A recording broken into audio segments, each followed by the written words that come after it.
Bernard, bonjour. Salut Sébastien. C'est trop drôle de dire ça à chaque fois. Est-ce que tu peux me présenter ce lieu en quelques mots? Ouais. Ici c'est une ferme qui fait 25 hectares. Bon, c'est une ferme ancienne où normalement je suis la 11e génération depuis le début des années 1600. C'est une forêt sauvage qui correspond bien à l'alignement des trois menhirs que nous avons, trois menhirs magnifiques. Et donc c'est l'alliance de la pierre et de l'arbre, et des arbres et des branches et des feuilles. C'est une architecture, c'est une musique, et c'est pour les animaux sauvages. Et c'est donc une ferme. Je suis l'hôte de cette ferme. Voilà, okay. C'est ça. Et tu as commencé à accueillir depuis, ça fait combien de temps? Depuis 16 ans. Ça fait 16 ans. Ouais. Donc, alors je veux dire, ce qui est fou, c'est qu'il y a 200 personnes à peu près qui sont passées par là. Bon, la plupart sont restés des mois, voire des années. Mais pour moi, c'est une expérience humaine importante. Parce que j'étais pas. Avant, j'étais à fabriquer mes produits. Bon, j'étais relativement isolé parce que je fabriquais tout seul, que ce soit les yaourts, ou les galettes, tout ça. Ce que je voyais le plus, c'était mes clients de galettes à la boutique dans la Chaumière à Tronouane. J'ai pas vécu cette intensité de relation, surtout avec. Vraiment, j'ai eu un très grand nombre de personnes à passer ici qui ont des chemins très très différents, quoi. Après, sachant que ici, ce qui est particulier par rapport à d'autres lieux, c'est que, en fait, je laisse une grande liberté aux gens, aux personnes de faire un peu ce qu'elles veulent, pas tout à fait, mais parfois, il y a des personnes que je ne veux pas pendant un mois. Bon, voilà, elles vaquent à leurs occupations, elles vont faire des choses à droite à gauche. Donc il n'y a pas cet esprit communautaire qu'il y a dans beaucoup d'endroits. Ça serait plutôt une dispersion. Ici, c'est quand même mon souhait, c'est de garder cette ferme, de la protéger, et puis d'en faire une ferme, de la faire revivre je voudrais que s'y installe par exemple un gars qui reprend, une fille qui reprend mes vaches, après un autre qui fasse de la pierre, donc par exemple il va cultiver de l'orge, et puis du houblon, et puis encore un autre ou une autre, enfin ça peut être aussi une équipe, qui fasse du pain par exemple, et il y a 1000 chemins. Il y a autant de rôles spécifiques que d'êtres humains, et chacun a son chemin. Certains peuvent te sembler très étranges et même inutiles. Que cela ne te trouble pas, laisse chaque personne trouver son propre chemin et le suivre, et toi, trouve le tien. Peu importe combien il semble différent. Nous sommes appelés au même but, notre unité harmonieuse avec le tout. Il y a des chemins tout simples et en ligne droite. D'autres choisissent des chemins plus difficiles, plus tortueux. Certaines personnes recherchent même la souffrance et le sacrifice de soi, pensant ainsi être plus méritantes. D'autres hésitent à tous les carrefours ou se butent à tous les obstacles. D'autres encore batifolent comme le lièvre de la fable, puis s'activent désespérément. Chacun a son libre arbitre et est totalement libre de choisir n'importe quel chemin, vit et laisse vivre chacun, évite d'être critique vis-à-vis des autres. Voilà, c'est un très beau texte qui, moi, ça représente un peu ce que j'ai découvert ici, c'était la multiplicité des chemins des personnes, quoi. Ouais. Alors donc du coup, moi je laisse une grande liberté aux personnes. En même temps, je pense que le fait que je sois là et puis la différence d'âge, peut-être ça les, je sais pas, ça leur fait un peu de bien aussi d'être chez quelqu'un qui les juge pas, qui les laisse tranquilles. Le plus souvent, on me reproche justement d'être trop sympa, très gentil, de laisser les gens un peu faire ce qu'ils veulent, mais en même temps,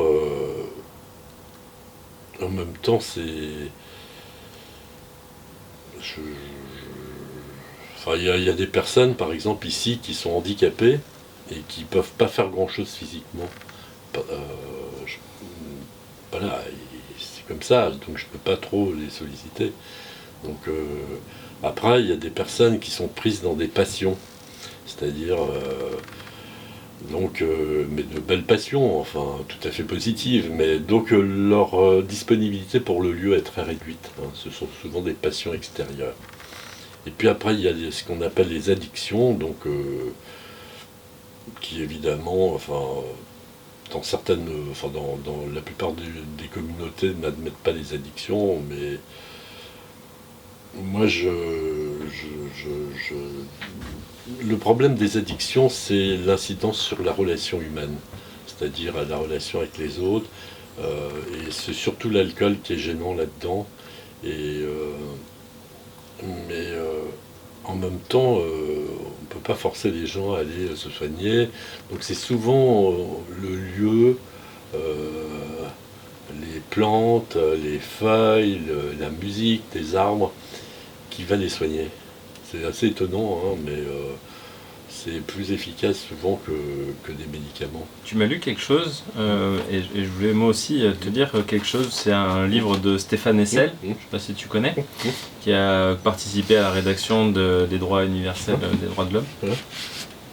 Et donc l'article premier, c'est « Tous les êtres humains naissent libres et égaux en dignité et en droit. Ils sont doués de raison et de conscience et doivent agir les uns envers les autres dans un esprit de fraternité. » Mais par rapport au principe de fraternité, pour moi, c'est pendant la Révolution, donc la devise, c'est liberté, égalité, fraternité. Mon idée, c'est de changer l'ordre. Je commencerai par fraternité, ensuite liberté, et si à ça, on aura l'égalité. Hein, c'est la conséquence, l'égalité. C'est pas l'égalité en soi. Et la fraternité, donc là, la Cour de cassation vient le Conseil constitutionnel plutôt, et la Cour de cassation aussi, ont reconnu l'idée de fraternité. C'est la première fois que ça arrive. Et c'est très important parce que c'est à propos de Cédric Héroux qui accueillait des migrants dans le sud de la France, vers la frontière italienne. En fait, c'est étonnant qu'aujourd'hui il faille rappeler que la fraternité, il y a tout être humain, que ce soit cette femme qui est au Sri Lanka ou cet homme qui est au Bangladesh, nous sommes tous aussi importants, quoi. C'est extraordinaire qu'il faille rappeler ça aujourd'hui. Cette phrase, les 1000 chemins, chacun a son chemin. Alors, c'est difficile parce que le chemin des gens, des personnes peut être très très, ça peut changer du jour au lendemain. Et ce que je constate, c'est que en fait, j'ai eu des personnes ici qui sont arrivées ici avec l'idée d'acheter un camion pour se faire la maison dans leur camion et pouvoir comme ça naviguer à droite à gauche. En fait, la maison est mobile, quoi. Donc, c'est par définition, ils viennent là pour d'abord parce que je les accueille, mais après, ils ont déjà dans l'idée au départ de ne pas rester. Ouais. Les difficultés, c'est un peu ça, c'est que en fait, à un moment donné, il faut donner les moyens, il ne faut pas trop attendre des personnes, et il faut leur donner les moyens d'avoir une pratique écologique. Mais ça, moi, j'ai jamais eu beaucoup de moyens financiers, donc j'ai fait avec les moyens du bord. Hein. Et moi, je suis plutôt sur l'idée je suis propriétaire d'un lieu avec ma famille, et je veux partager le plaisir de vivre dans ce lieu. Hein. Mais maintenant, comme je disais, c'est pas l'unique but. Il faut aussi que cette ferme redevienne une ferme active.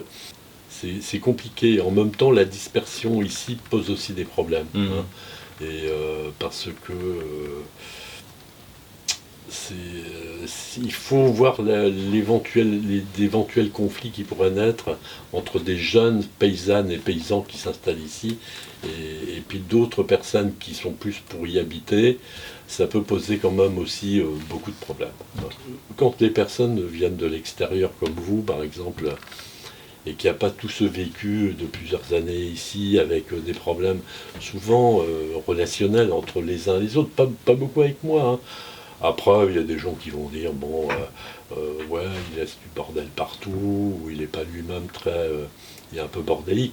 Mais bon, après j'ai fait des efforts, maintenant c'est un peu plus dur, parce que j'ai un peu de mal à marcher, mais on a fait des efforts pour pas mal de choses quand même. Et après, comment me faire aider, je sais pas. Chacun arrive à un moment de l'histoire, et puis chacun... En tout cas, on peut beaucoup avancer. Justement, la diversité des chemins, comme je l'ai dit, moi je suis toujours à l'écoute. Voilà. Ok. C'est plutôt aux personnes de l'extérieur de me dire comment elles verraient une évolution ici. Moi, je suis plutôt à l'écoute de ça. Et puis, les gens n'ont pas envie de prendre des crédits et de travailler toute leur vie pour payer des maisons, des maisons plus légères. Alors, comment faire coïncider, par exemple, la yourte avec la tradition locale.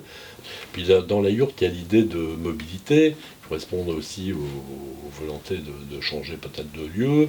Et puis voilà, c'est quelque chose qui est important, mais même des petites maisons toutes simples, en paille, comme on en a une chez nous, là, ronde, déjà la forme, et on ne peut pas dire que les Gaulois, avant, ils avaient des maisons rondes, hein, donc c'est aussi la tradition locale, hein, mais on a oublié cette forme-là.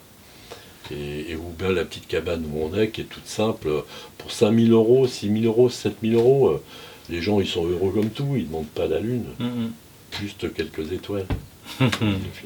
Voilà. Bah, merci. Merci, Merci Bernard. Sébastien et Julie. Je ne sais pas ce que ça va donner. Alors, sur les difficultés du lieu, donc moi je ne prends pas à la légère, disons, les souhaits de la mairie. Mais pourquoi tant d'acharnement à vouloir que tout on arrache? Mais pourquoi tant d'acharnement à vouloir que tout on arrache? Est-ce que c'est pour le rendement ou pour que personne ne s'y cache? Et nous s'enfuit dans les prairies, l'air des décibels. Et nous s'enfuit, j'entends taper le seau sur le fond du puits. Ce qu'on décide et ça là-haut, voilà ce qu'on a à leur dire. Ce qu'on décide et ça là-haut, voilà ce qu'on a à leur dire. Si c'est exprès, c'est des salauds. S'ils savaient pas, c'est encore pire. Et l'on s'enfuit dans les prairies, l'herbe était si belle. Et l'on s'enfuit, j'entends taper le son sur le fond.